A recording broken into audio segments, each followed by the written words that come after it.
আজি পনীৰ বিৰিয়ানীৰ ৰেচিপি এটা শ্বেয়াৰ কৰিলোঁ আৰু এয়া ছোৱালী আৰু ল'ৰা দুয়োটাৰ ডিমাণ্ডতে আজি বনাবলগীয়া হ'ল আৰু তাৰ বাবে প্ৰথমতে চাউলখিনি বইল কৰি লৈছোঁ।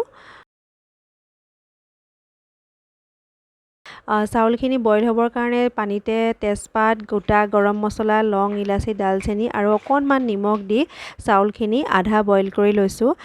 75% বইল হ'লে হৈ যায়। আৰু পনীৰখিনি মেৰিনেট কৰিবৰ কাৰণে দৈ 2 চামুচ লৈছোঁ ডাঙৰ চামুচৰ, আৰু তাতে লৈছোঁ জলকীয়া গুড়া 2 চামুচ সৰু চামুচৰ, ধনিয়া গুড়া 2 চামুচ সৰু চামুচৰ, নহৰু পেষ্ট 1 চামুচ সৰু চামুচৰ, আৰু বিৰিয়ানী মছলা 2 চামুচ ডাঙৰ চামুচৰ, আৰু তাতে পনীৰ কিউব কেইটা আৰু ফ্ৰাই কৰি লোৱা পিঁয়াজখিনি দি দিছোঁ, আৰু লগতে মাষ্টাৰ্ড অইল অকণমান দি এইখিনি মেৰিনেট কৰি পেলাই অলপ সময়ৰ কাৰণে ঢাকি পেলাই ৰাখি থ'ম।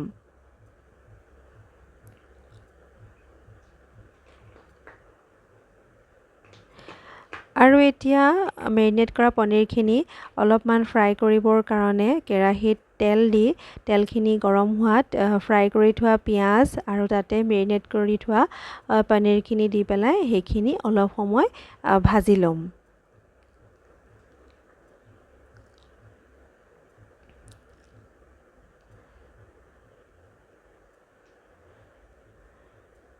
খুব লাহে লাহে লৰাব লাগে, নহ'লে ভাঙি যাব পনীৰবোৰ, কোমল হৈ থাকে। আৰু এতিয়া মেৰিনেট কৰি থোৱা বাতিটোতে যিখিনি আছিলে তাতে অকণমান পানী দি, বেছি নহয় অকণমান পানী দি আকৌ তাতে দি দিছোঁ যাতে তলত কেৰাহীত লাগি নধৰে, আৰু সেইখিনি অকণমান সময় ফ্ৰাই কৰি ল'ম। আৰু এতিয়া ফ্ৰাই হৈ গৈছে, আৰু ইয়াৰ পৰা আধাখিনি মই আঁতৰাই লৈছোঁ কাৰণ দম দিবৰ কাৰণে লেয়াৰ কৰিব লাগিব।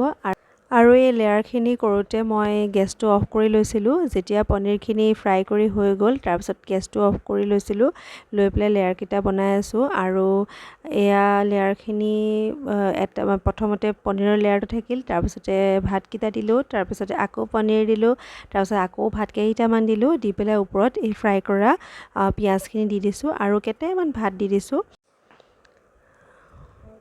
আৰু এতিয়া ঢাকোনখন মাৰি 10 মিনিটৰ কাৰণে থৈ দিম, কম জুইত থৈ দিম, একদম ল' ফ্লেমত। আৰু এয়া পনীৰ বিৰিয়ানী ৰেডি হৈ গৈছে।